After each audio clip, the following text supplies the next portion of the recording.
Welcome into sportsbookreview.com. I'm Gary. And I'm Chris. And this is the college football show number 14 of the off season, the X season. There's no real off season. It's we go through it every week. We got FCS going on. It's not really okay. We got playoff FCS. We most certainly do. We have a lot to break down this evening. We are going through spring games from last week. We'll tell you what's coming up this coming weekend. We are going to discuss all kinds of news, man. The ESPN released their FPI, all sorts of stuff. We got a lot to discuss. But before we do any of that, make sure that you go ahead and hit that subscribe button down there. Hit the little bell whenever you do that, and it'll notify you. It will let you know when we have new videos posted every single week. We know it's the off season, but again, lots to discuss. So we are going to be here every week. We start our conference previews in May, so make sure that you stick around. So go ahead and do that. Hit that subscribe button. Hit the bell for the notifications. Make sure that you like the video. That would certainly help us out. And do us a favor. You can find it down in the description, the link. Go to sbrpicks.com/NCAAF.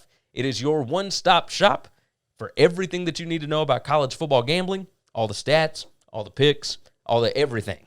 Everything that goes into it, including the FCS playoffs. We got a great team over at Sportsbook Review, and they know what they're doing. I'm telling you. So go and make sure that you visit the site. Again, there is a link in the description. You can find it very, very easily. Let's dive into what we have to discuss today. We will start off with this. The spring game recaps. Now, tell me your thoughts on spring games. They do not matter. Listen, the NFL quit doing preseason games, and it didn't matter. This is a practice game between the same teams where everybody knows all the plays on both sides, completely scripted. Yes, that absolutely does not matter. I think that some spring games can tell you a lot. There are some that tell you absolutely nothing, but you can at least get a feel for some of the teams. Right? So Alabama, really good at football. They had a good spring game, I bet, right? I don't know that I would say a really good spring game. So we needed to see that to know that? Maybe not so much. Okay. But it's nice I'm going to bet Clemson has a really good spring game, right? I'm going to bet Ohio State has a really good spring game, right? Ohio State's was okay. Okay. Yeah. All right. That's the thing. So the teams that are really good are going to be good? I'm going to bet New Mexico has a shitty spring game. What do you think? I bet theirs actually probably looks pretty good. I bet. Because New Mexico's offense gets to play against New Mexico's defense, and et cetera, et cetera. Right? Fantastic. So we learn nothing. Yeah, basically. Okay. Basically. It's a practice game between inner squads. I can't waste time with it. I'm never going to do it. I waste my time. I can't. Every year. I love this sport. I can't do it. I will tell you this. It's also very helpful that on YouTube, because I don't have time. A lot of them are at the same time. Yeah. I do have plenty of TVs, but it's tough to get eyes on everything as it's going along. YouTube, the fans of the teams, will go through, take the spring game, cut out the commercials, cut out all the bull crap, and then just give you like a 30 to 45-minute version of it. These people all have drug problems. They are diehards, and I appreciate them. I don't know that I'd call that diehard. I think they've got some hum in the drum, man. You got something unstable about it. You're not healthy people. That is his opinion. I'm not a model I think of you are myself. great people. I think you're great people. I will tell you that because I'm appreciative because I watch it. Like I know you do. I know you. I don't know what's sicker, them or you. It helped me this week that my wife was out of town. I'm sure that helped. I'm sure that definitely helps. Being just lonely. It honestly, it wasn't so much lonely. It was just I had my daughter, but with a 15-year-old daughter. What did she think of Alabama's spring game? She didn't watch a single down. Right. She was upstairs watching Netflix and whatever else. Binge Netflix. Yeah, she's FaceTiming all of her buddies, all that good stuff. So she's probably the smarter one of the two of us. All right, let's dive into the Alabama one right quick. There were 20 players out in this situation. There were multiple starting offensive linemen. John Mechie, the I guess the highest ranking wide receiver from last season. Ton of guys out. Bryce Young wins the MVP. They've got dudes. They give away an MVP for the spring game? Yes, they give away most improved player from throughout the spring. They give all kind of different stuff. So every team does this. They absolutely did. So Bryce Young won the MVP. He was 25 of 44, 333 yards, 1 touchdown. That 1 touchdown was to Cameron Latu, who is a tight end that everybody's been buzzing about. Ajayi Hall made some circus catches. I mean, just ridiculous catches. And it looks like, surprise, they're going to have weapons this year. Oh, Alabama's going to be good. So for anybody that was worried. We learned that from the spring game. Alabama's going to be good. For anybody that was worried, those are some names that you can pay attention to going forward. They lost Devontae Smith. They lost Najee Harris. They lost all these other dudes. They're going to be fine. So with that said, we'll move over to your bunch down in Baton Rouge and the LSU Tigers. We have thought it, and now we have seen it. It is a 2-horse race at quarterback. They have 2 guys that could play quarterback. Pretty much. Did we get an answer to that? I think so. I think so. Oh, okay. I think it's Miles Brennan. Well, I think is that because Miles Brennan is a 6th-year senior? I think that has a lot to do with it. He's been at LSU for 6 years, and the reason he was the starter last year was literally because Orgeron said we didn't go out and get a transfer because we thought he paid his dues. Yeah. Not because he's ready, not because he's the best guy. We feel like we owe it to him. He's been here forever, and every time it's been his turn, somebody better than him has come up. Max Johnson started the game, and that was only because they were on opposite teams, and he got the ball first, whatever. Sure. But he started the game with the ones.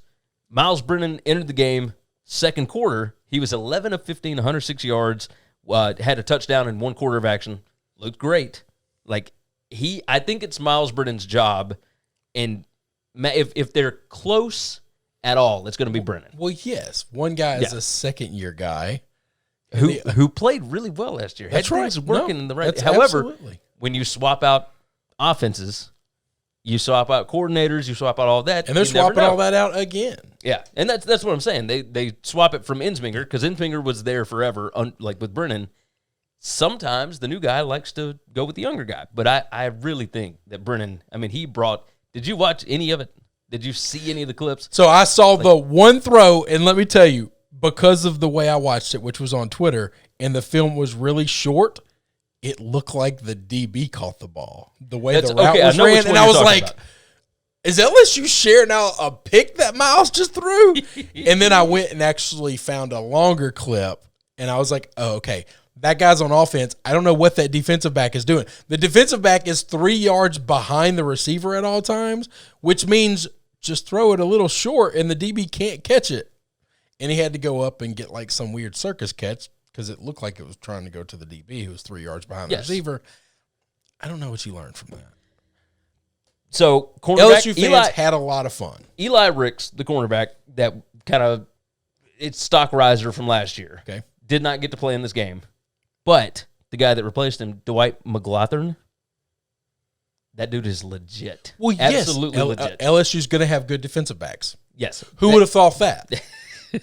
Right. Even when we were bad and I was watching LSU football in the 10th and 11th grade, like we had defensive backs. Always. We had defensive linemen that were big and nasty and were going to go early in the NFL. We had DBs that would go mid to late round NFL guys. Oh, yeah. Like that's my entire childhood before they kind of took that next level to where a lot of guys go in the NFL. Most certainly. The linebacker core wasn't always great, but the sandwich around that has just historically been amazing. What I thoroughly enjoyed from Miles Brennan was the heckling of the opposing side, the throat slash, the jumping up and celebrating. So all these guys that are on his team, super excited.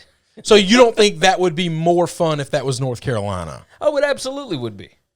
But I think he enjoyed being back out there after coming back from giving a throat slash to your own team to Mac Brown would just make my day. Well, yeah. Yes. Just take a 70-year-old man and I want a 20-year-old kid to talk trash to him. That makes sense. Oh, all these guys, we're all on the same team. Miles Brennan looked like he was excited to play football again after an injury last season. Absolutely. It was good to see him back on the field. He loves football, right? Okay. I would hope so. There we go. We learned that. He's been down there for a decade. He loves football. And he apparently likes LSU because he's been there longer than I've held any job in my life. Maybe not any job. Ohio State. Let's go up to Columbus for a minute. Okay. Obviously, this is a 3-horse race for the quarterback slot. And that quarterback room is absolutely ridiculous. Nothing but 5 stars. Basically. It's Jack Miller III. It's, Kyle McCord, and then C.J. Stroud. And by watching the game, and if you're just looking at stat sheets and all that kind of stuff, you can't get a real feel for it. And they're, of course, talking about how as you move on into the fall, there's still a competition. They haven't named a starter. This is C.J. Stroud's job, and you can tell it by the way that the rest of the offense reacts to him on the field. It's a leadership thing, and you've seen this before, and it's kind of the way that LSU was with Miles Brennan. Like, you can tell who the leader is, right? The other guys can get out and they can fling the thing around, but the guy that has grabbed the locker room. So Kyle McCord. I'm going to hang on now. Go ahead. Grabbing the locker room is important. I think it's the most important. If at some point in time you're in the season, you lose 2 games, and the guy at practice on the other end of the field is looking better than you, your leadership ability means nothing anymore. Now, you do have a very valid So point. when you're Ohio State and you're probably going to moonwalk to an undefeated season, leadership probably means a lot. When you're Miles Brennan at LSU, you come out the gate 2-2. Leadership doesn't mean leadership only matters when you're winning. That's a very so you good say point. It's the most important thing, but that's because you cheer for a team that's lost like 3 games in 7 years. That's not the only reason. But you see what I'm saying? Like, leadership don't matter when you're 7 and 13 over a couple of years. Like, it doesn't matter. But the reason it doesn't matter at that point is because the guys turn on you because you are not playing well, right? Yes. Because you can't get out of whatever. You have to be able to perform. It's Brady White. Performing matters more. Yes. Talent matters more. Yes. This is also an NFL situation where it doesn't matter what quarterback Kyle Shanahan takes in the draft. They're going to be, in my opinion, the most successful quarterback that comes out of this draft. Because I think he's an offensive genius, and I think any quarterback that plays in his system is going to look amazing. Whichever one Ryan Day touches is going to be the guy. And it doesn't mean he picked the right guy. It just means they're going to be good. That's the guy that's going to start, and Ryan Day is a hell of a coach. Yes. And whoever starts for him is going to look amazing. Interesting stat, by the way, from the spring game. They posted this on Big Ten Network and whatnot. First time since 1952 that Ohio State will be starting a quarterback that has never had a collegiate pass. Now, C.J. Stroud is an upcoming sophomore. Yep. Kyle McCord, early enrollee freshman. Jack Miller III, been there for a while, but still has not thrown a pass in a game. None of them, even last year, has thrown a pass in a game. They've got runs. They've got handoffs. That's right. They're on the stat sheet. They never threw a pass. Kind of crazy. Kind of crazy to think about. The quarterbacks look great. Defense, Jack Sawyer, freshman. Defensive lineman, he looks unblockable. Like, their defensive line looks the part. They've got new guys in there. And you remember last year, a big part of the reason why their secondary was not as good. They couldn't get pressure. They couldn't get pressure. After losing Chase Young, guys like that, it's kind of a problem. If they, you can't get home. They home. went from Bosa to Young to nobody. Exactly. And now Jack Sawyer is going to be that next dude. So I'm a firm believer of helping your secondary. It's easier to cover somebody when you only got to do it for 2-3 seconds. It's always been a chicken and an egg thing. I think LSU's secondary looks so good because our defensive front looks amazing. Yes. Like that's but now this is coming from the side of a fat guy. I'm 100% certain if you pulled my buddy Barrett, who played football with me, who played safety, he would say the reason I look good is because they're covering people longer, and so you can get to the quarterback. And it's always going to be a chicken and egg problem. When both of them are good, when both are good, it's tough. When one is good, when one is bad, the other one's going to struggle. Yes, very much so. But I will say this. If the defensive line can get home in 2 to 3 seconds. 2 seconds. Nobody's getting home in 2 seconds. Let's say Dwight Freeney ain't getting home in 2 seconds. Let's say 5 seconds. Let's say 5 seconds is legit, yes. it is easier to cover somebody for 5 seconds than it is for 10. Well, it's impossible to cover somebody for 10 seconds. Exactly. I mean, that's what it's not mathematically possible for them to do it. Agreed. So we agree. We agree. All right, moving Ohio on. State's gonna be good. We learned that from the pro day or from the from the spring game. Whatever the hell this was.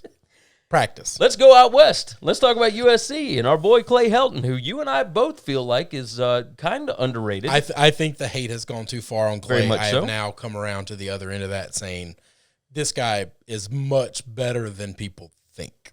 They always have a wide receiver that comes out. That's a monster. That's always a monster. Going to be a This big-time year, NFL guy. It will be Drake London. Yeah. Drake London is going to be the guy. I was had about to say. 7 catches, and we didn't need the spring game. I was about to say, I don't think I needed that. But he's going to be the best player on the team, and they got another Drake, by the way. Was a wide receiver too? Nope, Drake Jackson, who is a defensive lineman who looks unguardable. Now they put some D line in the league. 100%. Now don't not forget, not as much as us in the SEC, but they in Ohio State, but they have got boys. And now it's kind of fallen off over the last. It's been a while years. since they've had a defensive guy. Corey Foreman, defensive tackle. He's the #1 recruit in this past class.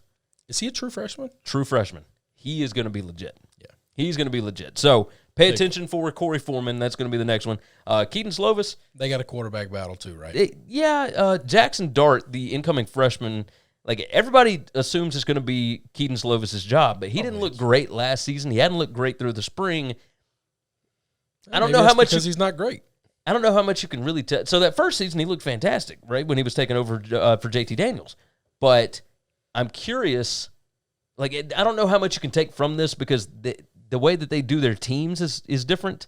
So you didn't have your starting offensive linemen all together, right? You had some on one team, some on the other. It was really strange, and the offensive line gave up 8 sacks on the day. The quarterbacks threw a combined 4 interceptions. It was maybe Clay needs to not do that. Maybe he needs to have an offensive line 1 and an offensive line 2. This counts as one of your 15 spring practices. You should probably get your dudes some reps together. That's just my thought. But or don't do a spring game and don't let people televise this. I would be that doesn't help your credibility. I agree with you on that. I do agree with you. It does affirm my Arizona State Pac-12 title, though. Very much so. Now, I'll tell you this. Cornerbacks look pretty good for them. I mean, obviously, you get 4 picks on the day. That's pretty good. But they kind of looked explosive in coverage. The names that I actually wrote down, Joshua Jackson Jr. They got 8 sacks and 4 picks. You mean if they get pressure, the quarterbacks throw the ball away to the other team? Amazing. That's how math works. It's amazing. It's so strange that when one is good, they are both really good. Let's talk about Georgia right quick. Now, obviously, they had a bunch of wide receivers out and whatnot, but JT Daniels, just reconfirming everything. He is in command of this offense. I mean, the offense, like, he's got a new favorite target. Wide receiver Adonai Mitchell. We better, because his other favorite target's not going to play. Right, he's hurt, and then there's 2 other ones that are coming back. Kyrus Jackson, of course, is good. He's a little slot guy. I was about to say he's not nearly the size. Nope. But this guy, Adonai Mitchell, he was a 3-star recruit, rated the 64th best wide receiver in the country last year. He caught 7 passes for 105 yards and 1 touchdown. Looked as legit as you can look. Now, he's one of those guys that probably should have been rated higher, but got lost in the shuffle. His parents did a lot of moving. He played at different high schools. Didn't get a chance to do some of those camps, ended up with a 3-star ranking because they didn't get to properly scout him, and now here he is at Georgia absolutely showing out. He's going to be legit this year. Defensive line kind of dominated. Secondary looked okay. They're really young. I would imagine they're going to get that figured out because it's Kirby Smart's defense. Like, him and Dan Lanning are going to be fine. So, the next one, Miami. What I wrote down from this, they need linebackers, and Charleston Rambo is a dude, and De'Aaron King didn't play. And so... And Jake Garcia, former USC commit, the guy that we talked about before, that his dad moved him from California down to Georgia to play at Valdosta. You remember all that stuff that went on with Rush Ropes? Yeah. He's the guy that got to play like 1 game, and then the Georgia High School Athletic Association like ruled him ineligible. His parents got an actual like legal separation for him to move to Georgia to play football. It's insane. But he, early enrollee at Miami. The quarterback future at Miami, I think, is going to be just fine. He was making all the throws. So I thought Miami looked really, really good. So Miami's back. Yeah, I might say that. Nope. I might say they're getting closer. Oh, okay. They are certainly getting closer. I think they could be the second best team in the ACC. We got 3 more I'm going to hit right quick. Auburn. Brian Harson's first spring game. Bo Nix. Not a lot to tell here. Like, this is going to be a ton of deprogramming, as my buddy Josh Pate would say. They are going to have to redevelop him because I don't know that Malzahn did a whole lot of development with him. And they need some wide receivers. Bad. Like Sean Shivers, running back, and Tank Bigsby, those guys are great. Like having a good running back room and not doing a bunch of the eye candy stuff where you're doing a lot of shifts and whatnot, that's going to be fine.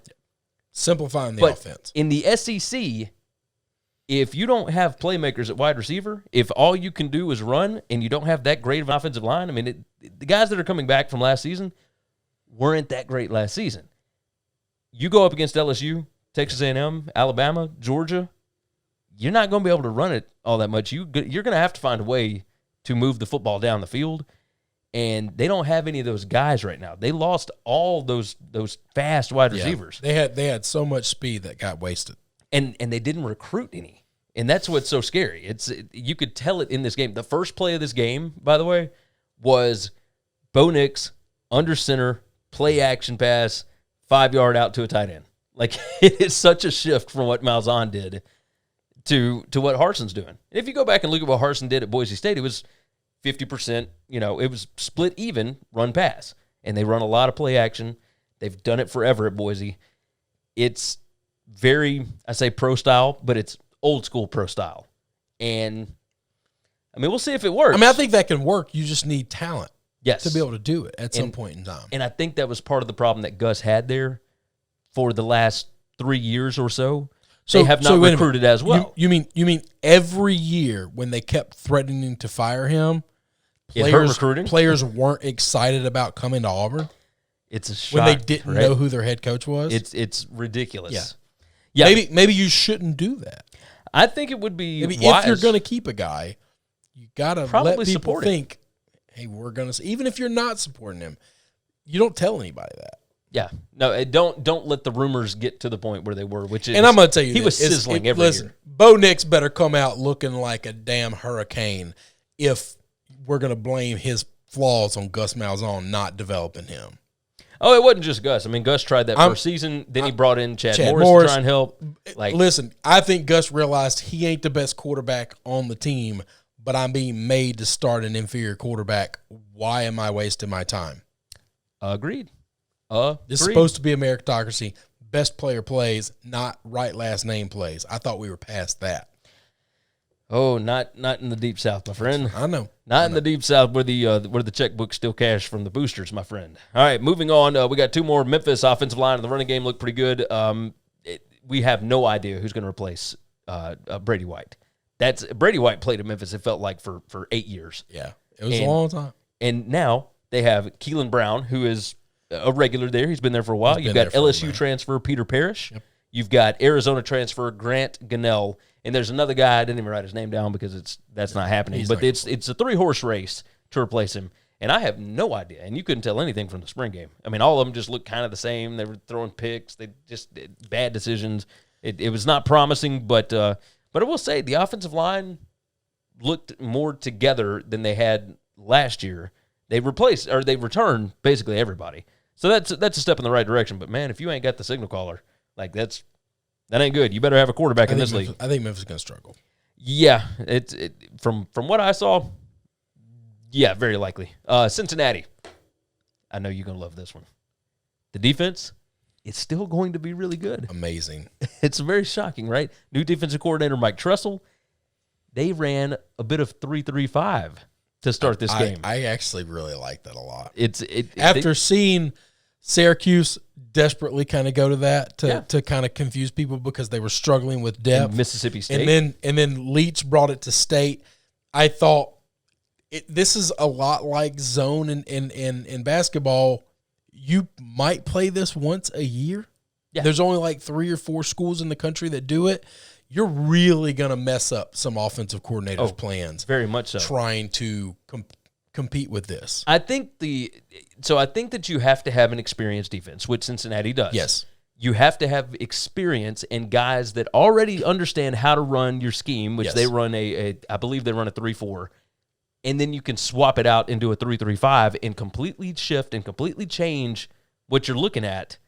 Yeah, you can't go from a 4-3 to a 3-3-5. No. You have to go from a 3-4. You basically are interchanging a linebacker for another DB or probably a safety. Yeah, more than likely I would assume it's a safety. And they got some dudes. Well, yeah. So Cincinnati's one of the best teams in the country.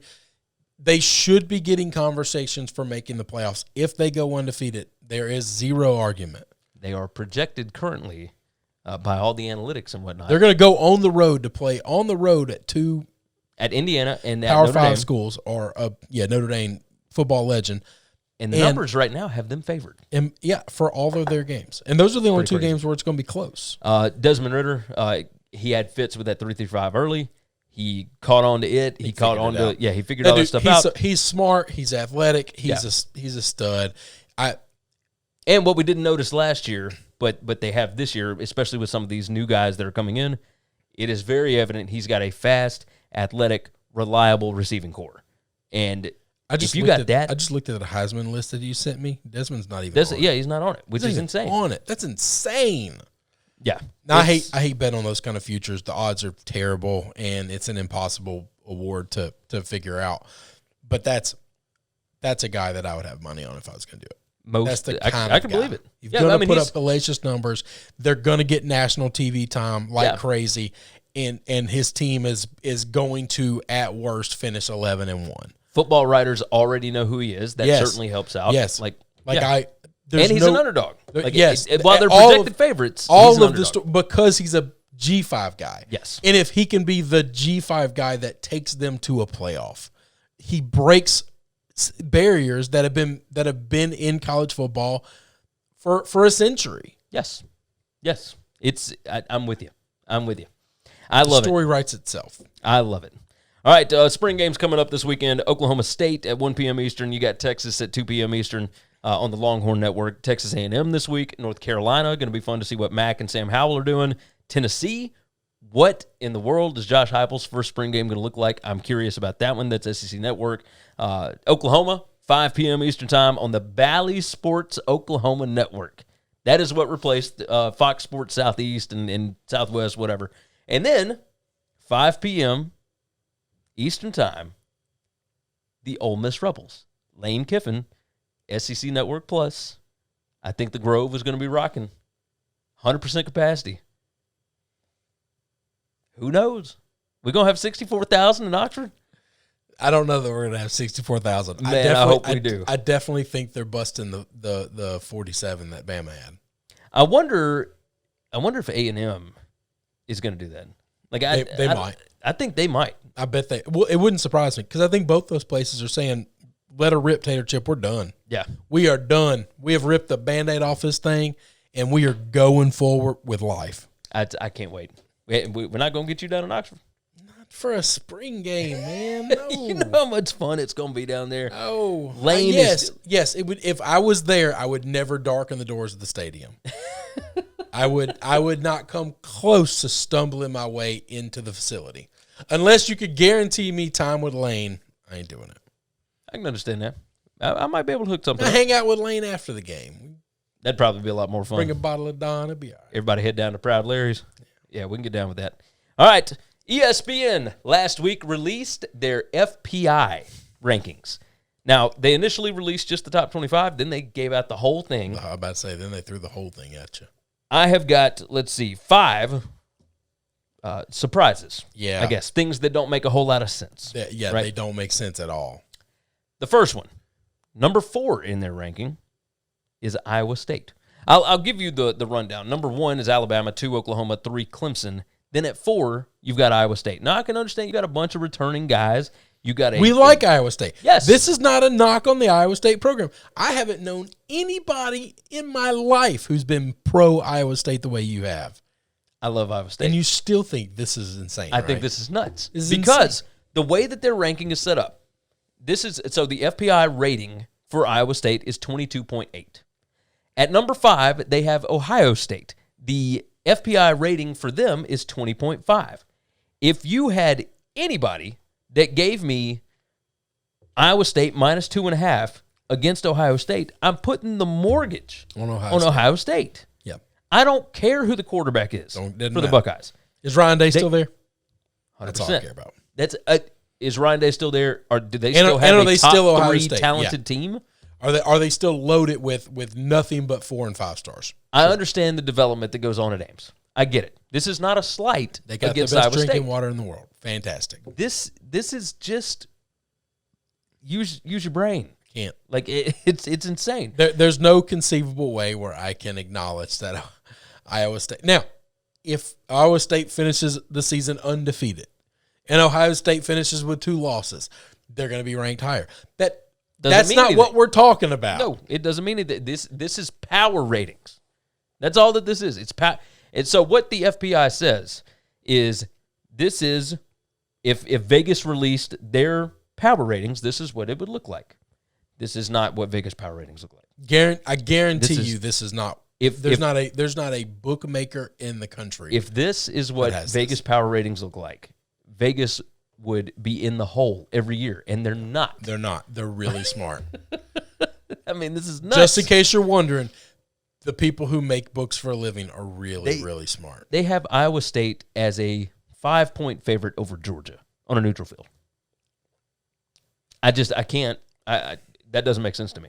All right, moving on. Moving on. So at Texas A&M and Georgia, that's another one at 6 and 7. I would probably flip those. I would probably have Georgia at 6, Texas A&M at 7, but it wish-wash, whatever, right? Okay. Now, number 8, the Mississippi State Bulldogs. There is no metric on this earth. I love seeing this. Where I could find Mississippi State being a top 10 team that does not also include Miami and LSU or somewhere roundabout. Mississippi State's going to be better than LSU this year. I don't know how you could possibly think that. I just do. I think LSU's going to be fine. I think we're going to bounce back from last year's awful season. But I still think there's a world where I worship Mike Leach. I have for over a decade. I think this man is the best coach in football. I can get with that. I smell what you're cooking. I know it's insane. I would never do a power ranking with him being the number 8 team in the country. I would rather him not be ranked and come out swinging haymakers and nobody see it coming. The fact that they're number 8 is... I need Falika to explain how this works. He can't.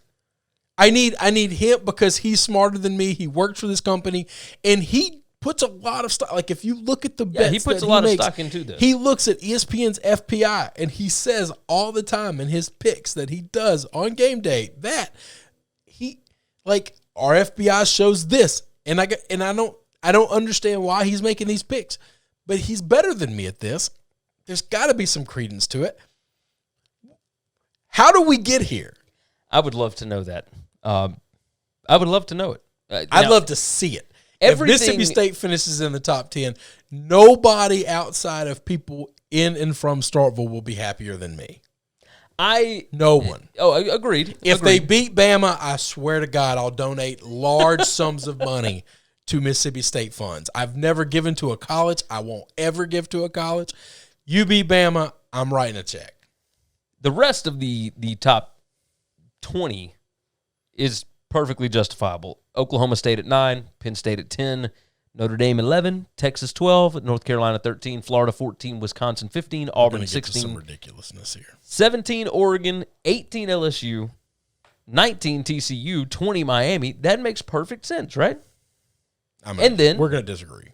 And you can at least reasonably justify that, right? Like it's some of those. Like these are big name teams that are supposed to be in the top 25. We would have them flipped around and whatnot, but I don't see Ole Miss in the top 25. I don't. You've got Ole Miss at number 22. All right. Iowa at 23, West Virginia 24, Indiana 25. Number 21 is Texas Tech. What has Matt Wells done that would justify a number 21 rating? They've been so disappointing. I understand. They got Tyler Shook in from Oregon. What? That's it? Was he really good at Oregon? No, he was replaced in the bowl game. All right. I just making sure that I didn't miss something. No, you haven't missed anything. I didn't stroke out because I've been known to do that.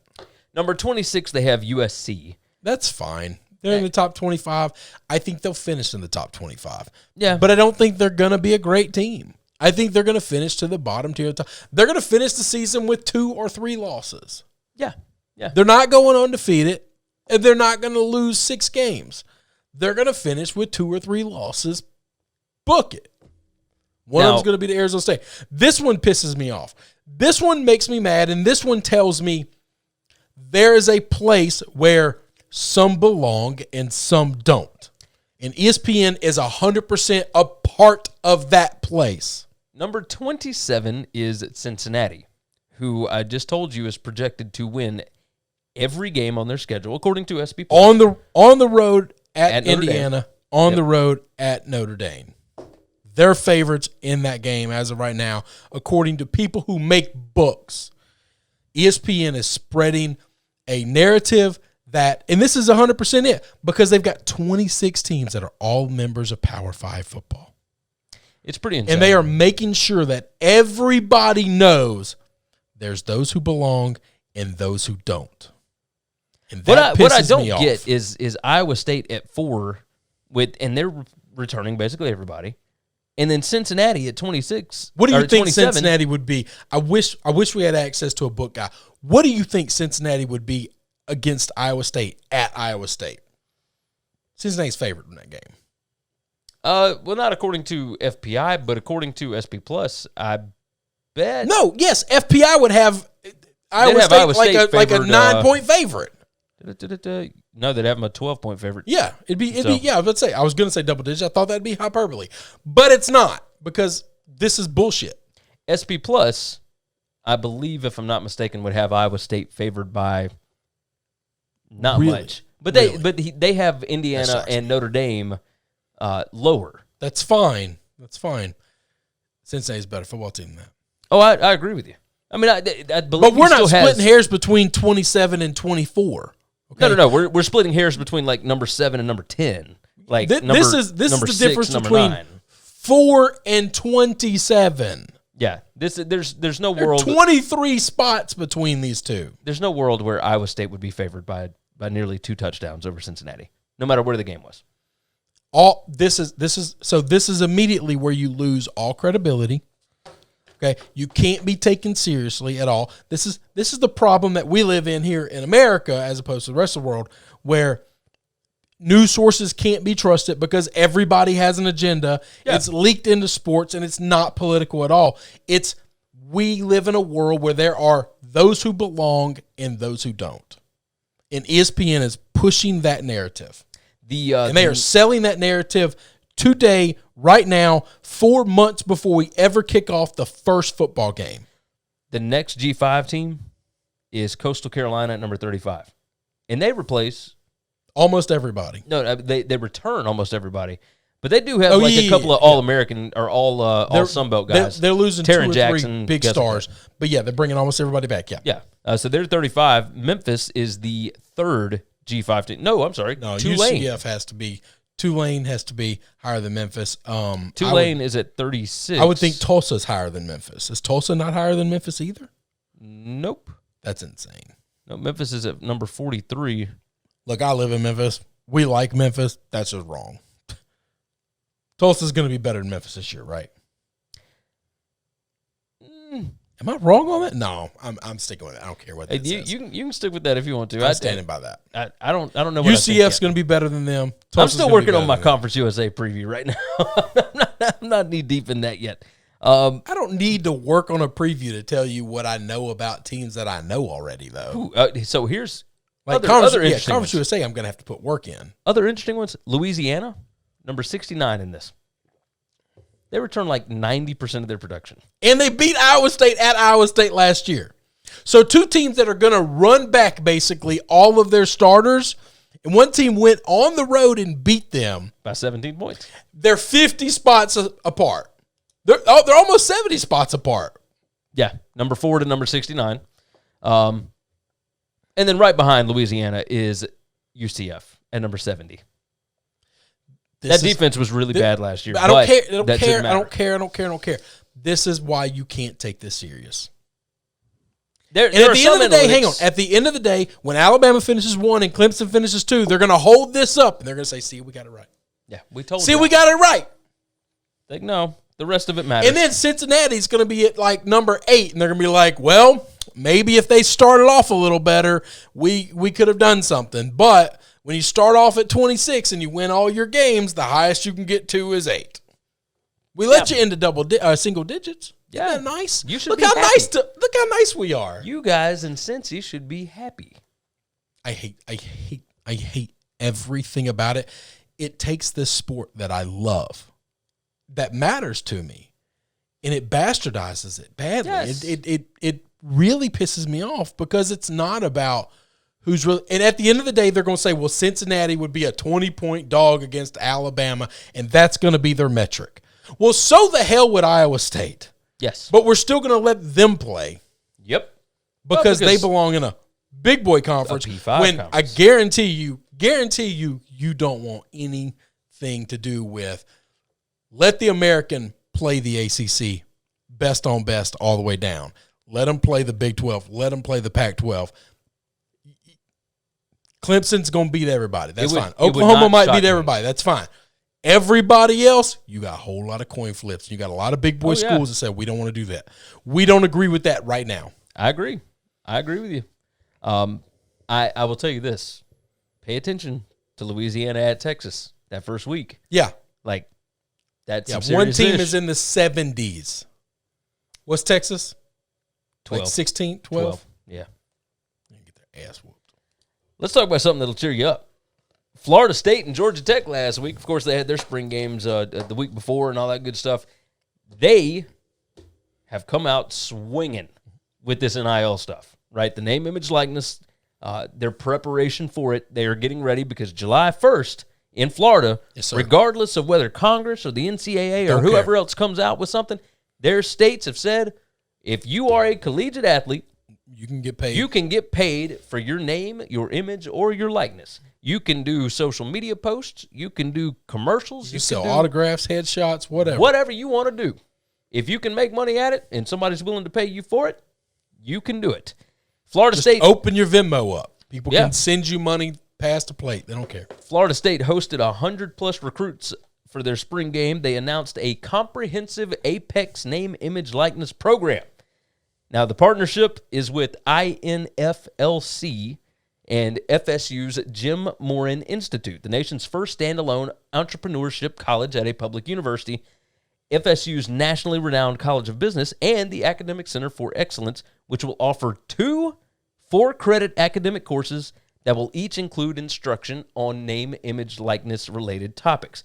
Apex is going to offer Seminole student-athletes the opportunity to elevate their social media reach by utilizing the services provided by INFLCR, an industry-leading content-creating software platform supporting more than 800 teams and more than 30,000 athletes.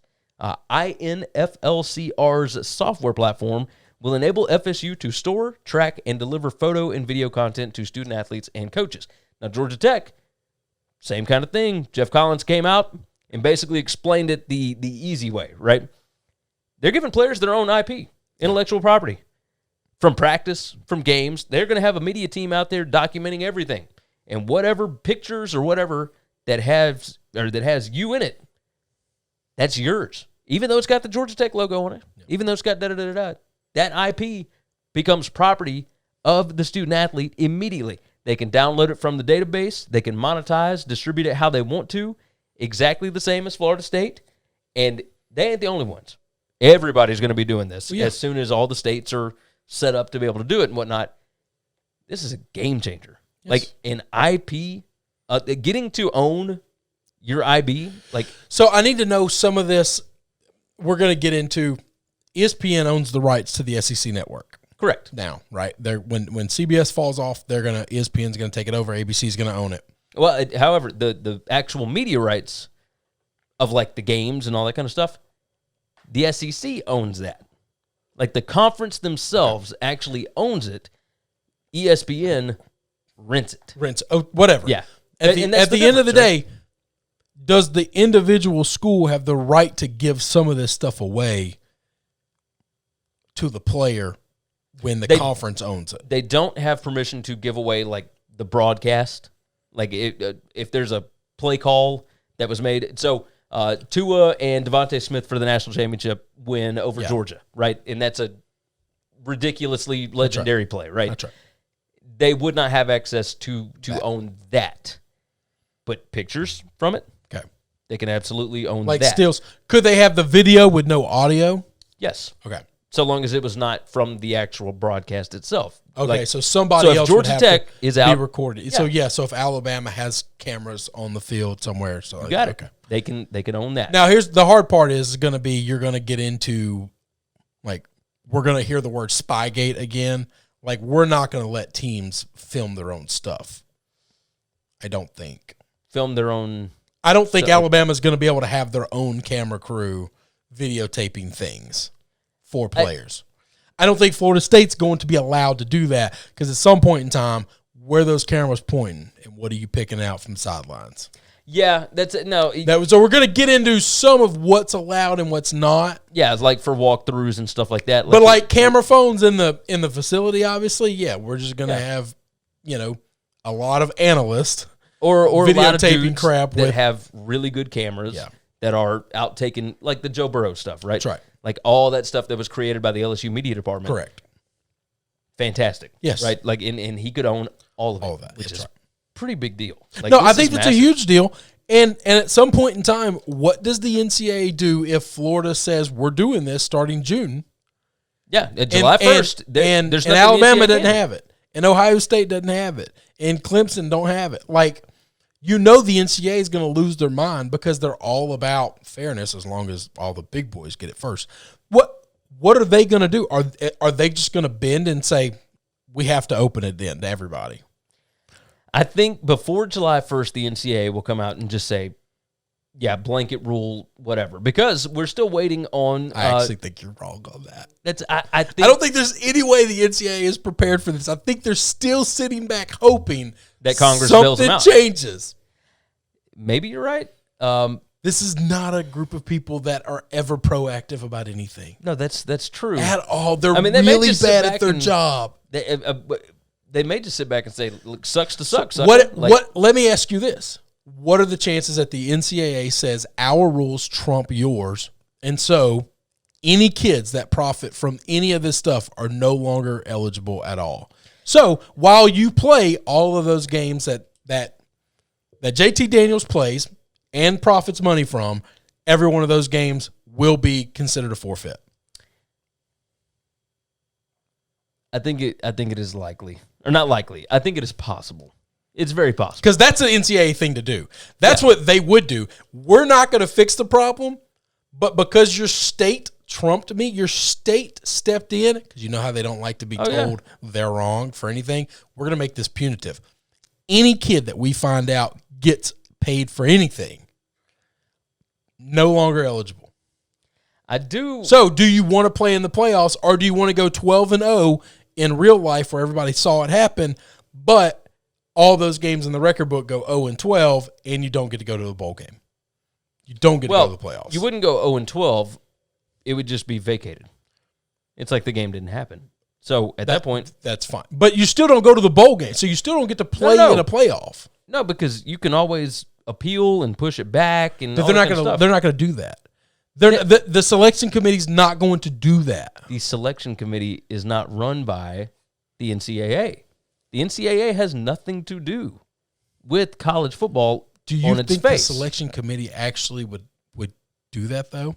I think the selection committee would let Georgia play. It's made up of a lot of kind of NCAA truthers, though. Yeah, but why does the NCAA have the power that they have? Because of ADs and presidents. Oh, no, that's 100% true. The people that make up the NCAA playoff committee. I'll tell you this, it's going to be really interesting. I'm just waiting for the NCAA to cock this up. Because that's what they're going to do. They've already done that. Well, I know that, but But they're going to do it more. We're getting to the point where they have to do something, and now that they're pushed into a corner, I think they're going to really mess it up. I think they're really going to throw up all over themselves. Let's talk about this right quick. So NCAA, another big-time news topic from last week, NCAA passes legislation on the one-time transfer rule. That's right. All Division I student-athletes will have a one-time opportunity to transfer and compete immediately beginning in the 2021-2022 academic year if legislation adopted by the Division I Council is ratified by the Division I Board of Directors. That board meets April 28th.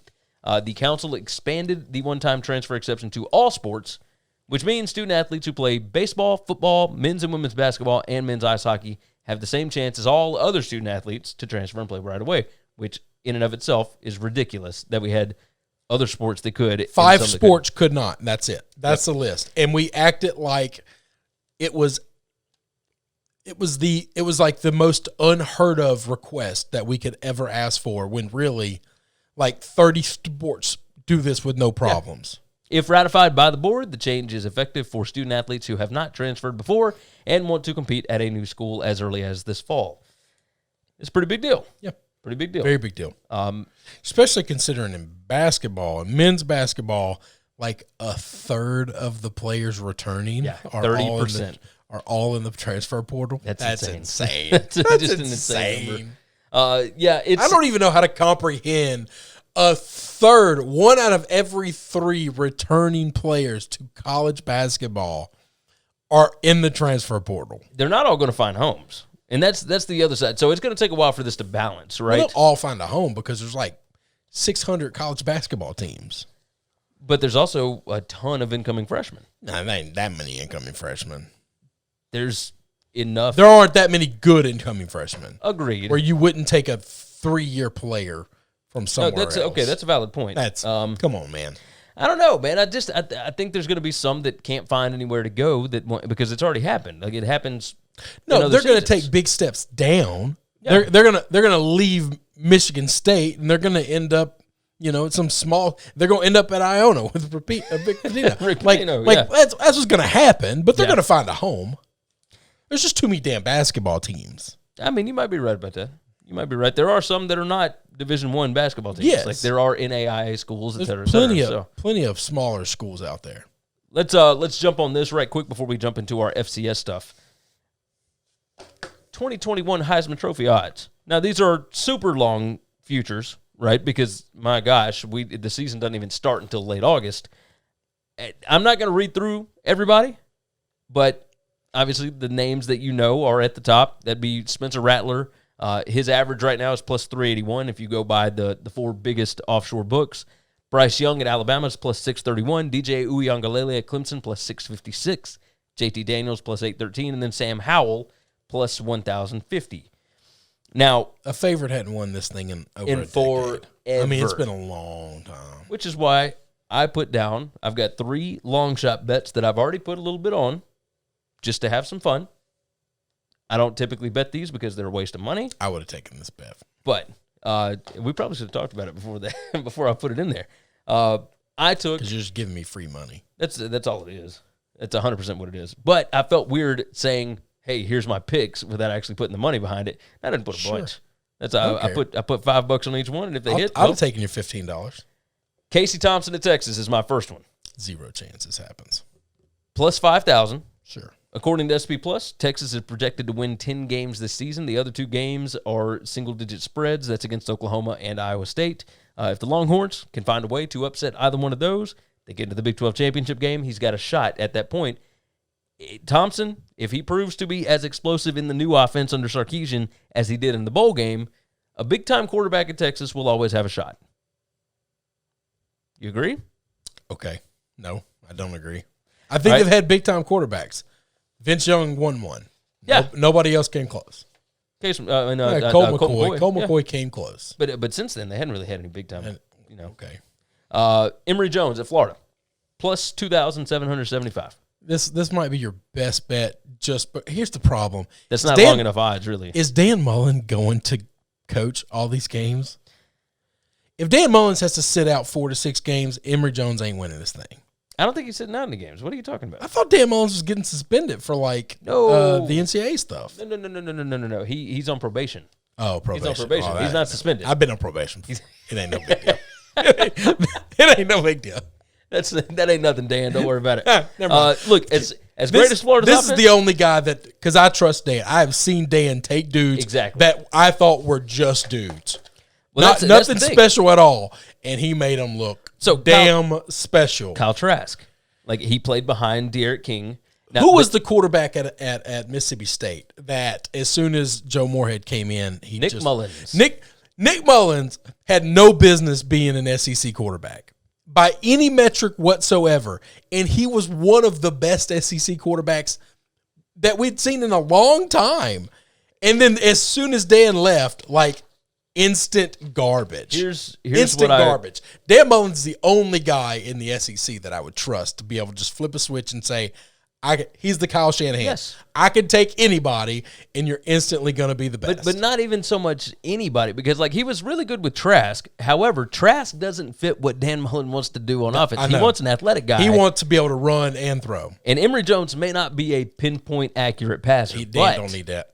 But here's what Mullen was able to do, right? He made Alex Smith a number 1 draft pick. He made Tim Tebow a first-round draft pick, even though that dude can't throw the football. He won 2 Heisman, or 1 Heisman with him. Should have won 2. Dak Prescott, all-time winningest, all-time best ever quarterback at Mississippi State. They had a number 1 ranking in the country. That's right. Out of everybody. Playoff rankings. That's right. They were number 1 with Dak Prescott at quarterback.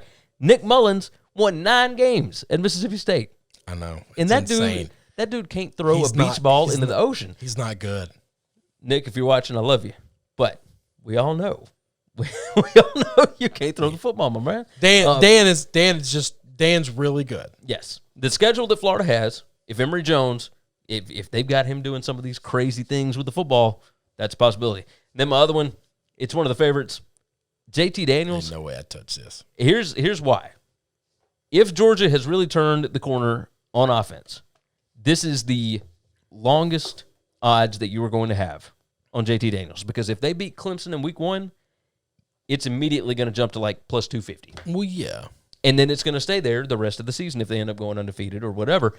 If you want a shot at JT Daniels, which under Todd Monken's offense, year 2, they finally get a spring. They finally got a season to kind of see what's going on.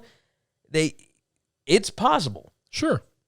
So if you want JT Daniels, what you got right now, plus 800, plus 850, somewhere around there, that's the best you're going to get.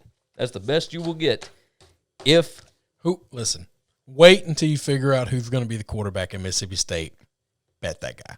If ESPN has them as the FPI number 8 in the country, if they finish number 8 in the country, I assure you the quarterback for them will be the favorite to win the Heisman by then. I can believe that. It's like KJ Costello last year. Yeah. If they finish 8 in the country, that whoever their quarterback is going to be the number 1 draft pick in the country next year. Yeah, you're probably right. That's the hype that's going to come around that, because Mississippi State doesn't finish 8 ever. No, you're correct. Even the year where they were ranked number 1, they didn't finish. They finished 8. 10. Yeah. So if they finish 8, if the FPI is right, then you bet whoever you think the quarterback is going to be now, or as soon as you find it out, you can find it out that day. It's going to be crazy odds, stupid odds. Yeah. Bet not to be the number 1. You might have to ask somebody, do you know who this is, and can you make a number for him? And there's a lot of books that'll do it. There's a lot that'll do it. All right, FCS Week 9 notes. This was the last weekend of the regular season. We're going to fly through these. Favorites last week went 14-4. 14-4. Listen, the favorites finally got on track. It didn't matter as far as the overall numbers. There's one that didn't, though, and that's the one. I didn't play a lot. But I had one horse. You played your Jackrabbits. Jackrabbits, baby. Yep. Which moved them from number 4 in the rankings up to the number 1 overall seed in the playoffs. It should have, though, right? Well, yeah. With their resume, you can't give it to James Madison, who's played 4 games. Well, I mean, James Madison's played, 6 games, 5 games, 6 games? And they're undefeated, but they not close to what No. South Dakota State's done. Nope. You are correct. And not the competition. Correct. Underdogs won 3 games outright out of the 4 that they covered. That's right. They had only one double-digit dog winning this weekend. overall on the season, I told y'all that I would have the numbers. I went through every single game that was available over at sbrodds.com.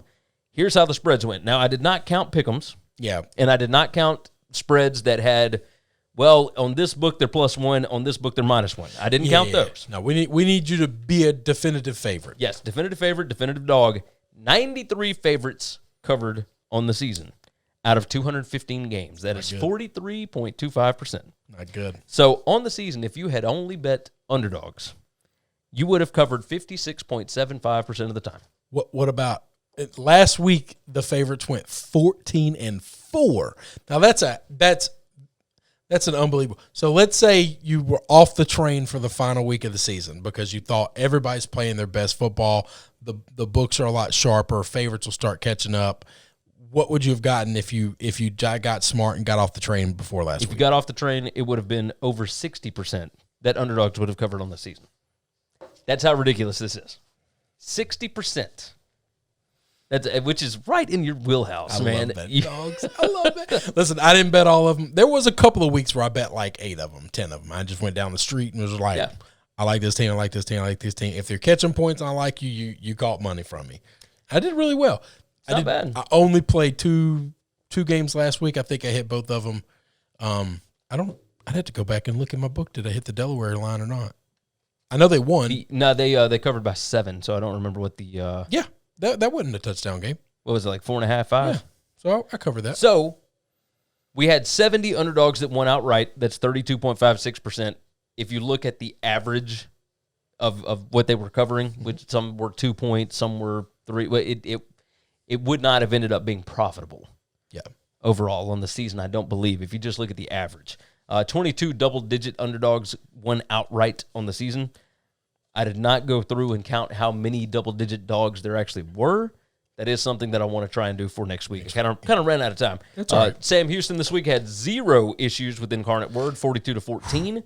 That team looks legit. Right now. They really do look like one of the best teams in FCS. Well, there's a reason why they got the number 2 ranking in the that's right in the tournament. So because Incarnate Word is no joke. No, they are legit. Holding them to 14 points is hardcore. That's a team that's put up a lot of points. Yes. Villanova's crazy front flip touchdown pass that cut it to 27-20. That was the dumbest play I have ever seen in my life. I don't think he threw the ball. I think he fumbled it. I think he got hit, and I think as he was flipping, the ball came out of his hand. But there's nowhere where he looks like he's trying to throw it. I tried to go back and watch it in slow-mo multiple times. And it looks like a guy that got upended and flipped, and the ball came out, and the momentum took the ball forward. That's really what it looked like. I think it was a fumble, and it just happened to fall in the receiver's hand. It was in the end zone. It's the strangest I'll tell you this. I've ever seen. If a lineman had caught it, I believe that you would have been able to argue that was a fumbled ball that the lineman caught. And so it's still a touchdown. It's not an illegal touching. That's interesting. Because the lineman is allowed to touch a fumble. That's pretty crazy. I 100% think people kept saying, well, it was stupid to throw. I don't think he did anything consciously. When you're getting flipped upside down by another human being against your will, nothing you do is voluntary. Nothing. Because when you land and you shit yourself, that was on purpose either. Like nothing you do is on purpose. So you don't get credit for that. It was still fun to watch. It was ridiculous to watch when you're sweating out a cover, a Delaware game. Yeah. But anyway, neither here nor there. James Madison cruised against Richmond 23-6. That was fairly expected, but Richmond was still in a position to be able to win their AQ from the CAA. So, I mean, the fact that it was 17 points, like, that was a little bit surprising because I thought it might be kind of close. I don't know, man. I think James. They're rolling right now. I think they're at a point where they dicked around with teams early. Oh, they certainly did. And now they're not. And now it's over. It almost cost them. What are they? They're the 4th ranked team, right? Number 3. They're 3. Yeah, number 3. So number Sam 1 Houston's is 2. Number 1 is South Dakota State. Sam Houston number 2. James Madison 3. Jacksonville State 4. And then there's no rankings for the others, but if you look at the bracket, you can obviously piece the numbers together. I was trying to figure out where they were going to have Delaware. South Dakota State, by the way, smacked North Dakota State in the Fargo Dome 27-17. You called that one with your Jackrabbits. Absolutely You ready to talk playoffs round one? I like that South Dakota State offensive coordinator broke the glass in the Fargo Dome. How much fun was that? Like, that was you. I'm going to tell you this: if LSU doesn't break a glass at Tuscaloosa, I'm going to be disappointed this year. It could be losing. It could be in a losing. It could be in a losing fashion. I just need a whiskey bottle. I need something going through glass. We need to vandalize this coach's box. Let's just destroy this piece of trash. Let's get to these games. All right, April 24th. Aren't these all on April 24th? Yes, they are. Okay, I was about to say, wait a minute. You give like April 24th. This is a multiple day tournament? So I've got these listed not in the order of the bracket. I've got them listed times. All of the games are on ESPN 3. It's going to be confusing. Is that the streaming one? That's the damn streaming one. Yep, all of them are on ESPN 3. Sucks tonight. I might have to get on Felica. So he needs to get higher up in the This is not ESPN Plus, it's ESPN 3, so it comes with every single cable package. So I still have to stream it, right? I believe that is correct. Yeah, yes. I don't like computers at all. I just want to turn my TV on. No, use your ESPN app. I just want to use the clicker. You got a Roku or a Fire Stick? I don't want to use that. I want to use the clicker. All right, here's what we got. 12 p.m. Eastern time. You got Monmouth at 3-0. The Hawks going to the Sam Houston Bearcats, number 2. They are 6-0. Sam Houston. Now, this is kind of crazy because if you look at the way that it's set up, it's supposed to be like number 2 against number 15. Yeah. You look at the analytics on this thing. It's not.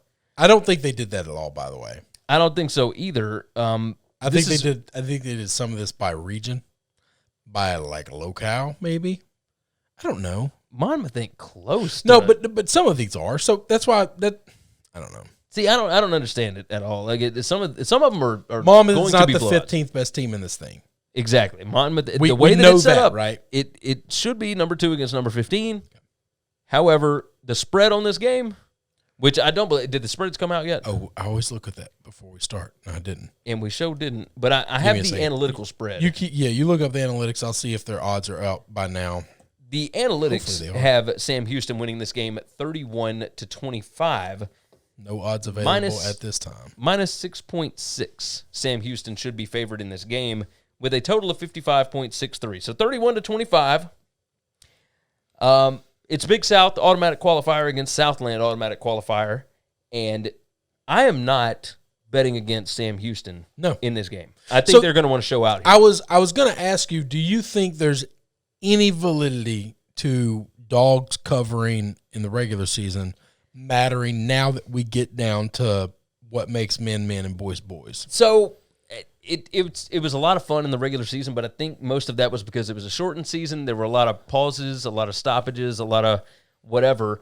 But these teams that are in the playoff have been covering lately. They're all playing at peak performances. Yes. I think I'm with you. I think we're not that we're not going to see any upsets, but I think we're done with some of the screwing around.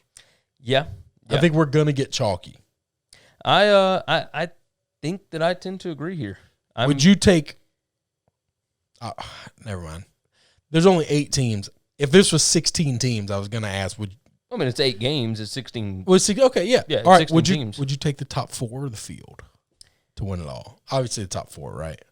Yeah, I'd take the top 4. I was trying to make this to where that was a difficult choice, but then I realized that's not a hard choice at all. Well, let's do this. Delaware's not one of the top 4, but I love Delaware, but that's an emotional thing. I don't think they're capable. I think Delaware's really good. I think they're really good. Being really good is not it. Hold on. It's not the same. The Sacred Heart Delaware. How about this? Let's just keep going. I derailed us. I didn't mean to. The Holy Cross South Dakota State winner is going to play the Southern Illinois Weber State winner, which is kind of crazy. Weber State didn't get one of those top 4 rankings. They've been ranked number 3 all season in the actual poll. So that could be a good game. South Dakota State against Weber State. Would that shock you at all if Weber State won? I don't think so. No. I could see some upsets. Oh, yeah. Like I said, chalk won't win everything. Sacred Heart against Delaware winner is going to play the winner of Davidson against Jacksonville State. James Madison against VMI winner is going to play Missouri State North Dakota winner. North Dakota State. Okay. This one. Now that's where we get down to it because now you've got who I assume is going to be Bobby going up against Jackson. Yeah, that could be interesting, right? So when I asked that question, I was trying to figure out, you give me Bobby and you give me Delaware, or I get the top 4. If you gave me like 6-1 odds and I get these two teams, I might take that.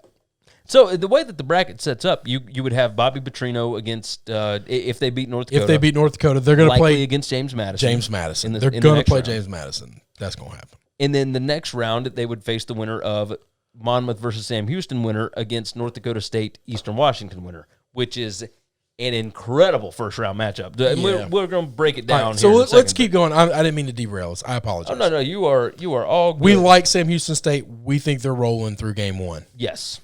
I think that they if the spread is 7.5, would you take Sam Houston State or would you take the points? I would take, if it's 7.5. I want over a touchdown. I would take Sam Houston State. I would still lay the points and take Sam Houston State. Absolutely. That's how I feel about the top dogs right now. Yeah. I think they are really, really good. And we're guessing on the line. Pretty much. You think it might be less than 7? I really think it might. Oh, then that makes it even better. That's kind of why I fudged it over. Monmouth has only got 3 games and they destroyed Kennesaw State. Yes. But the difference is that Monmouth is really, really good against the run, which is the only thing that Kennesaw State can do. But destroying Kennesaw ain't the same thing as hanging with Sam Houston. Oh no, it's few and far between. Yeah. All right, well, let's get back on it. I'm sorry. VMI. The VMI Cadets sit at 6-1. They play at number 3, the James Madison Dukes. This game is at 2 p.m. Eastern Time, and James Madison is favored to win this game 30-12. So they're favored by 17.87 according to the analytics. Total around 43 points. 20-point spread, 18-point spread. Yeah, 42.87. Playoff game. Southern automatic qualifier against CAA at large. James Madison was not even an automatic qualifier. But that's because they didn't play against Delaware. They didn't play enough. Yeah.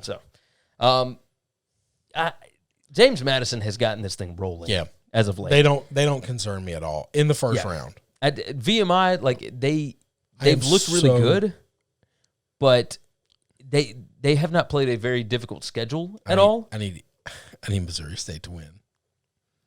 That's all I want. I just want to see that matchup. I was like, we ain't even down to the. I know, but I'm just saying. You want to see Missouri State against? I want to see James Madison go up against a real coach. I mean, a real football coach. I want to see him. I want to see a shark dropped into this thing. Yeah.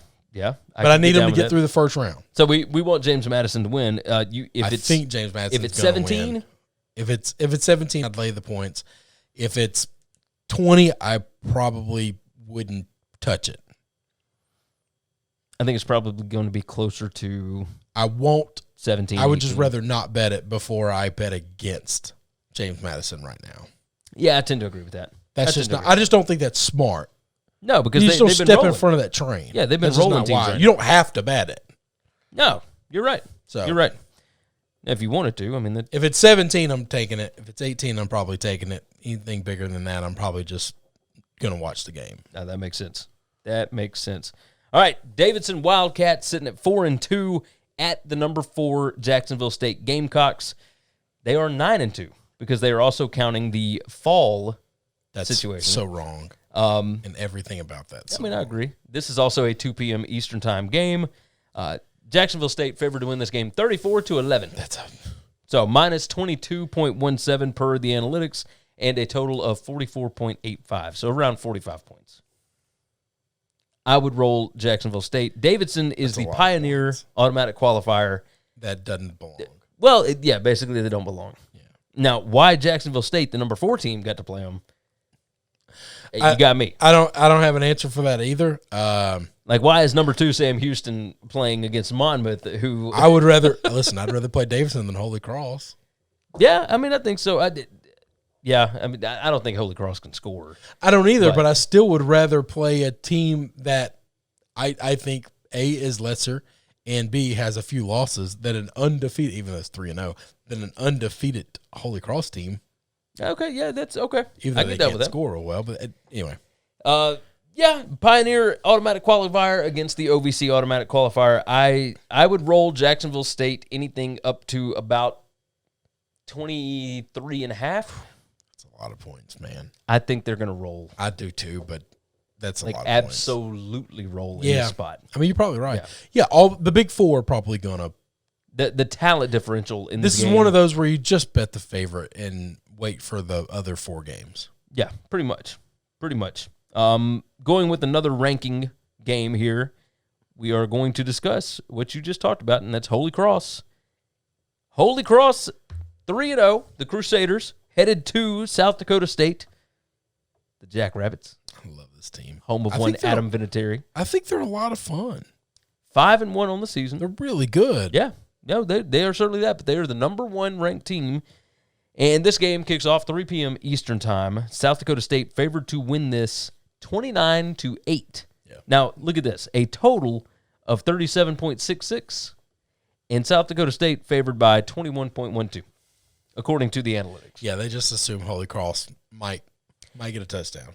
29-8. Maybe. That's. I mean, imagine getting a total of less than field goals. You get a total of less than 40. Yeah. And you've got a team that's favored by more than 3 touchdowns. Will they actually make the total this small? No. See, this is where you and I always seem to find these. There are some of these where we think there's going to be no scoring. Yeah. But the books will not put a game in the mid-30s. They're just not going to do it. It'll be set around 42, and then it'll get bet down to maybe 39. That's maybe. This is like a military game. This is Army Navy. When it's done, it could be 17 to nothing. Yeah, or 17-10, even gets you to 27. Yeah, and you're still 10 points away from close to the spread. If you get South Dakota State at -20, how you feel? 3 touchdowns. I'm not laying those points. This is one where I feel great about the under. I'm not taking a chance of betting aside my team winning, but me losing a bet when I feel like I know how the game is going to turn out. The spread is just so big. If this spread gets 2-3 touchdowns, I think the lock is an under. I take Holy Cross if this spread gets 2-3 touchdowns. Maybe. Not to win, obviously. Not to win, but just because in the next round, like I think if they get up by 3 scores, I think South Dakota State puts everything back in the folder. I think they say, you know what, we got Weber State coming next weekend. Yeah, I could. No way. I mean, I could see that. I could see them doing that. But this is why I feel like the under is free money because the books aren't going to set it there. They're not going to set this line at 37. They're not going to set it at 35. They're just not going to do it. Yeah. No, I think you're right. It's going to be in the 40s. It's going to finish mid-20s, maybe. You're probably right. Anyway. You're probably right. All right, the most exciting game of the weekend, the biggest matchup, the rematch of a national championship game from just a few years ago. I was just about to say, just a couple of years ago, Eastern Washington was there. Eastern Washington Eagles sitting at 5-1. They lost their opener at Idaho. Yep. With some shenanigans going on. I know. Remember all that? Where they actually won the opener, but the ref wasn't watching. Yes. Well, it didn't win, but it would have changed the... Yeah. Yeah. It was a field goal that would have made it 24-21. Instead, Idaho came down to it. Blah, blah, blah. Eastern Washington finishes 5-1. They have finished on a 5-game winning streak. They have been somewhat destroying teams. That offense is absolutely legit at the North Dakota State Bison, who lost at home in the Fargo Dome last week. And by the way, anybody that watches this team, if you think that this football team is better with Zeb Nolan at quarterback as opposed to Cam Miller, you just lost your mind. Cam Miller's a freshman. I get that. I don't think it matters. He's the better player. He's the better player, but there's a reason they've got 2 losses, and that's because he's not as good as what they've had in the past at quarterback. Yes. Football, even at this level, you have to be able to score. Yes. You're going to run against teams all the time where you have to be able to score, and if you can't, Cam Miller gives them that running option that they were used to with Trey Lance, with Carson Wentz, with whatever. All of these guys. What's the guy's name? Easton Stick? Yeah. Yeah. So, he's much more in that mold. Stick? Easton something. I don't remember. Is he still with the Chargers? I don't remember. I don't remember. Either way, North Dakota State is favored in this spot. 28-24 is what it looks like the analytics think this will be. This is a 3:30 p.m. Eastern time game because North Dakota State likes to do things differently. Everybody else has their, 12 p.m. Eastern, 2 p.m. Eastern. North Dakota State's like, we got the 3:30 slot. But I like that. Oh, and yeah. I do. I hate that college football starts so many games at the same time. Why don't they just stagger it and like every 30 minutes? If Fox is going to kick off at noon, the ESPN game should kick off at 12:30. Yeah, I would love that. The next game, ABC game, kicks off at that way at 1, halftime of the first one, you can flip over to the other one, and then at the end of the everybody goes to halftime at the same time. It pisses me off. Oh yeah, we complain about that frequently during the fall. We only have 100 games on at the same time. This is the Big Sky automatic qualifier. Sorry, Big Sky at large against MVC at large. Yeah. So neither one of these are automatics. 52.6 is the analytical What do you think of this game? I think that I don't trust North Dakota State, which is hard to say. It's hard to say. 34-1 in the playoffs in their last 35 games. So we are kind of expecting Eastern Washington to do something that only James Madison has been able to do in the past. Yeah, but 9 this years. Is not the same team. But this ain't the same North Dakota State team. My issue is I'm definitely going to take the points. Yeah, because I think it will be somewhere around 4. I think it's going to be a short line, but I'm still going to take the points. I think Eastern Washington can put up the points. Because I do think this is a coin. I think this is a coin flip game. Yeah. That's my argument is I think this is a coin flip game. I get a head start of a field goal, maybe a little more. I'll just take my chances with it staying close. I'm expecting this to be even if the Bison pull it off, and even if the Bison win, I don't think it's going to be by a lot. And I think you're hoping that it can be by a field goal. Yeah, a field goal. Yeah, or a point or two. Yeah, I trust that. That's the way that I would roll on this.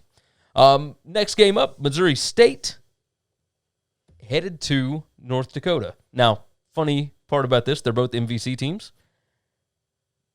This was supposed to be played a couple weeks ago. This would have been an elimination game. I know. So all of these other teams, East Tennessee, whoever, Kennesaw State wasn't in one of the Final Four out, but all of these teams, Villanova maybe, teams that could have gotten in, didn't get in because this game didn't get played, so both of these teams ended up making the playoffs.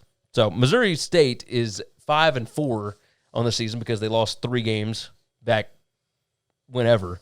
The only game that they lost in the spring, though, was to North Dakota State. North Dakota, the Fighting Hawks, they are 4-1 on the season. They haven't played in like a month because of COVID concerns and whatnot. The only game that they have lost was to North Dakota State. So, North Dakota is expected to win this game 26-18. I think the line is wrong. I think the line is completely wrong. They're expected to win by 7.22 points. Do you think the line will actually come out like this? I think it might. Do you really? I really think it might. They're playing at home. They have played significantly better at home. I don't care.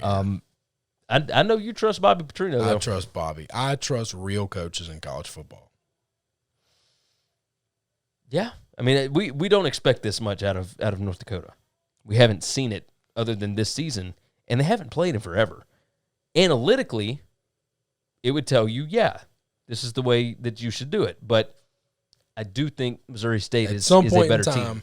You have to stop. You have to look at your eyes and stop looking at analytics. Yeah, you have to put the computer down and say, "What did my eyes tell me watching football?" And I think I've watched enough football to tell you that Missouri State's a better football team. Yes, 100%, 100%. All right, last 2 games. Southern Illinois Salukis 5-3 at the Weber State Wildcats, who are 5-0. You've got the Big Sky automatic qualifier in Weber State. You got another MVC at large. You got 5 Missouri Valley teams in this field out of 16 teams. It's pretty nuts.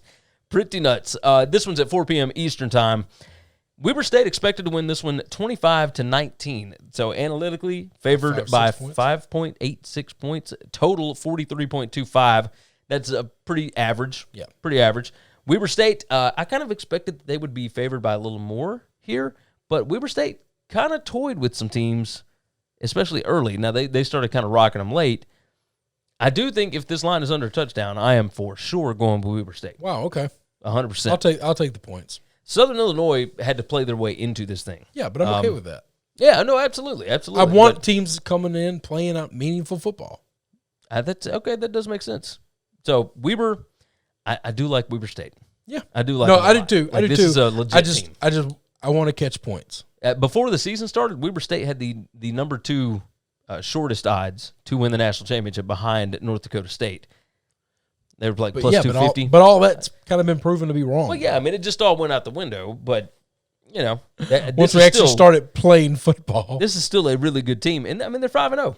Hadn't been meeting yet. Yeah, I get it. Let's move on. Last one to get us out of here. Sacred Heart 3-1 at number 2. Your Delaware Blue Hens, who are sitting at 5-0. They are the CAA automatic qualifier. Sacred Heart, the NEC automatic qualifier. Where they draw like 4,000 people. How is Delaware number 2 and Sam Houston number 2? Hold on. And Jacksonville number 4 and no, Delaware is not James actually Madison. number 2. I was going to say they're not ranked. No. This was me copying and pasting and whatnot. I was about to say I don't think they're ranked, but that's okay. It's okay though. Delaware 5-0. Still really good. They're number 1 in my heart. AQ. I can believe that. They are really expected to like win number 3, but that's okay. Analytically, they're expected to win this game 30-11. Sacred Heart, not a very big school. Nope. Not overly talented. Delaware. Sacred Heart has been good this year. Yes. There's a reason they're playing in the playoffs. They're not a bad football team. And they've surprised people, and they've played really well. I think they're overmatched here. This is a different class. Yes. This is just one of those, you got in, but we're doing something different over here. This is another one of those where the total sits at 40.97. Yeah, and the spread is 20 points. 20. It's like, oh, boy, okay. It's scary. If this line is 3 touchdowns, I might take Sacred Heart. Now here's the problem I have with this one as opposed to the Holy Cross game. Okay. There might be a world where Delaware just keeps scoring. That is entirely possible. See, I don't see the Jackrabbits hanging 40 to bust the total themselves. I don't know that it wouldn't surprise me that Delaware wouldn't hang at 40. I could. That's totally the only reason why I don't feel like beating the table and saying this is just take the under. The books won't make the number small enough. Well, because Delaware could absolutely score 42. Because Delaware can absolutely score 40 by themselves. Yeah, I can buy that. That's the problem is you slip up, you turn the ball over a couple of times, and they get a field goal out of it, and now you bust it. I don't see the Jackrabbits doing that. That's the difference in these two teams. Yeah. Am I wrong for thinking that? No. I think you're right. I think you're on the right path. This is a 7 p.m. Eastern time game. This is a night game. Yep. I'm excited about it. I think this is going to be a fantastic weekend of football. I agree. I just want to watch it on TV. I can hook you up, man. It's Amazon. I know you can. Apple TV. I know. I don't want somebody else to have to help me all the time. I got to move you into the future. I just want to hit the clicker, go to the guide, put one on the Deuce, one on ESPN. Let me hit the preview button back and forth, and that's it. I cannot wait to listen to you when Amazon takes over the Thursday night football game. Well, that's because one game on. That's one. See, one game I can stream. One game I can handle it. When I have multiple games being played at the same time, I don't want to do this. Okay, that does make sense. That's the issue. This is going to be happening along with some baseball is going to be going on Saturday. That is true. And I'm just going to want to bounce around a little bit, especially some of these bloodbath games. And then, of course, your nightcap will be Masvidal against Usman. Yeah, got a lot going on. Gonna have to stream that too. Internet. Let's go ahead and get out of here. All right. Go over to sbrpicks.com/NCAAF. They are going to tell you everything you need to know about these FCS games. We're just a couple of Neanderthals. Oh yeah, like we don't know a ton about this. We've enjoyed watching the season. I bet we've watched more FCS football than like 80% of America. I'd be willing to bet that. And the rest of the world. Yeah, and we still don't know a ton about it because it's something different every week. The teams I like because I like them. Yeah. All right? That's it. Like, I have no other reason. They also happen to be good. Mississippi boy that's watching Delaware every week. That's watching Delaware every week because a long time ago, I really like Delaware. Never, neither here nor there. Neither here nor there. All right, so sbrpicks.com/NCAAF. Go and check that out. It's going to have everything that you need to know about these games, everything you need to know about college football from now until the rest of time, basically. I don't know how long that'll last, but I won't be here for that. That's an eternity. I will. Either way, go ahead and check it out. Make sure that you like this video. Jump into the comments. We want to know what your picks are going to be for this weekend. We definitely want to hear your opinion. Tell us what you like about the show, what you don't like about the show, any topics that you wanted to hit, et cetera, et cetera. Jump into the comments there. Like the video. Subscribe to the channel. Tell me if I'm wrong on spring games. Yeah. Are there more people like Gary that are obsessed with this stuff? Or me that should we be covering spring games? Thinks it's a practice. It thinks it's just a practice that we shouldn't be covering. Because it is a practice. ESPN just happens to cover it on the big TV, but they won't put a playoff game on it. Somebody's bitter. Somebody's bitter. You should have to stream your spring games, and I should be able to use my old man clicker. How many old men would rather watch this than the spring? I'm gonna lose that. I'm gonna lose that. Yeah, I'm gonna lose that. There's too many old people that like Alabama. That like Ohio State, Alabama. Yes. Yeah, their fan base is old. You can always tweet us. I'm at Gary WCE. I'm at Chris B. Giannini. You can always reach out to us here on the YouTube. Make sure that you leave the comments, et cetera, et cetera. Anything else we need to hit? Let's get out of here. Let's get out of here. All right, for sportsbookreview.com, I'm Gary. And I'm Chris. We will see you again next week.